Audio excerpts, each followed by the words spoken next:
यसरी सरकारले तोकेको फागुन 21 गते चुनाव नजिकै छ। पुराना तथा नयाँ दलहरू चुनावमा उम्मिँदैछन्, जसका कारण माहौल एकदमै तातिएको छ।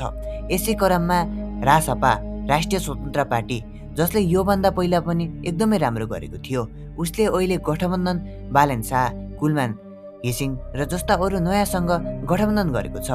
यसले गर्दा के राष्ट्रिय स्वतन्त्र पार्टी देशकै सबैभन्दा ठुलो पार्टी बन्ला त?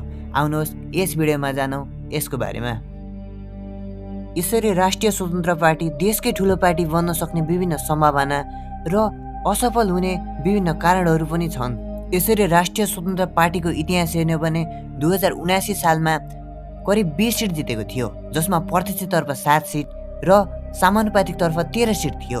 समानुपातिकमा करिब 11 लाख भन्दा बढी मत खसेको थियो, जसकारण एकदमै कम समयमा एकदमै राम्रो मत ल्याउन सफल भएको थियो र देशकै चौथो ठुलो पार्टी पनि बन्न सफल भएको थियो। यसरी 2079 को चुनावमा प्रत्यक्षतर्फ 7 सिट मात्र जित्न सफल भएको थियो।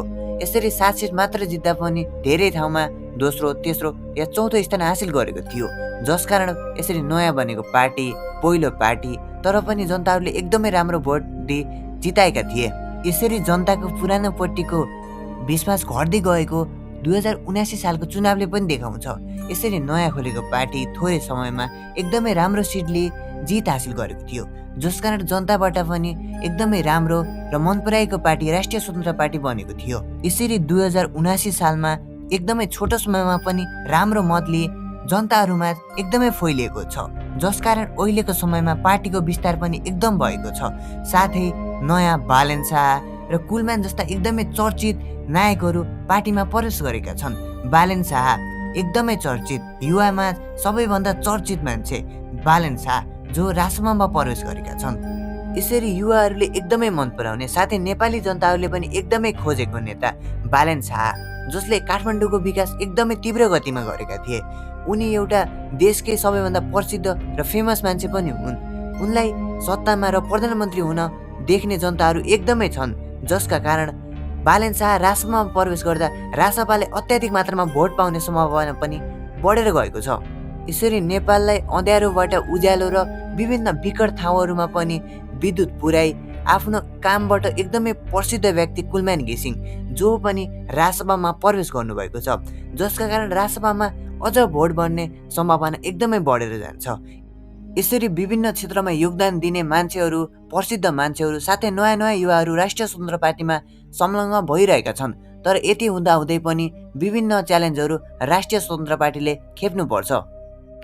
यसरी युवा तथा जनताहरू धेरै मात्रामा राष्ट्रिय स्वतन्त्र पार्टीको साथ हुँदाहुँदै पनि विभिन्न च्यालेन्जहरू छन्।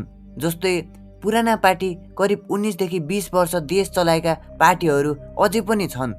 उनीहरूले ठाउँ ठाउँमा सङ्गठन विस्तार गरेका छन्, तर राष्ट्रिय स्वतन्त्र पार्टीको सङ्गठन यति विस्तार भएको छैन। यसरी देशैभरि सङ्गठनहरूको विस्तार त छँदैछ, साथै उनीहरूले चुनाव आउँदाखेरि अत्याधिक मात्रामा खर्च गर्ने गर्छन्। भोट किन्ने होस् या मासुभात खुवाएर होस्, जसरी हुन्छ जनतालाई प्रब्लममा पारेकै छन्। साथै यो वर्ष पनि उनीहरूले खर्च गर्ने एकदमै सम्भावना अझ बढेर जान्छ।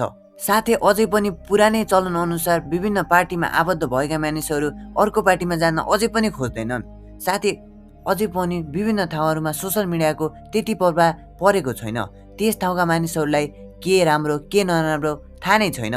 उनीहरूलाई पहिले आफू जुन पार्टीमा थिए त्यसैलाई आफ्नो पार्टी भनी लागिरहेका छन्। यसरी हेर्दा विभिन्न कारणहरूले गर्दा राष्ट्रिय स्वतन्त्र पार्टी पहिलो पार्टी बन्न नसक्ने विभिन्न सम्भावना यसरी बोकेको हुन्छ। र अन्तिममा हजुरहरूलाई मनपर्ने दल वा नेता को हो त, र कसलाई हजुरले प्रधानमन्त्रीको पदमा देख्न चाहनुहुन्छ?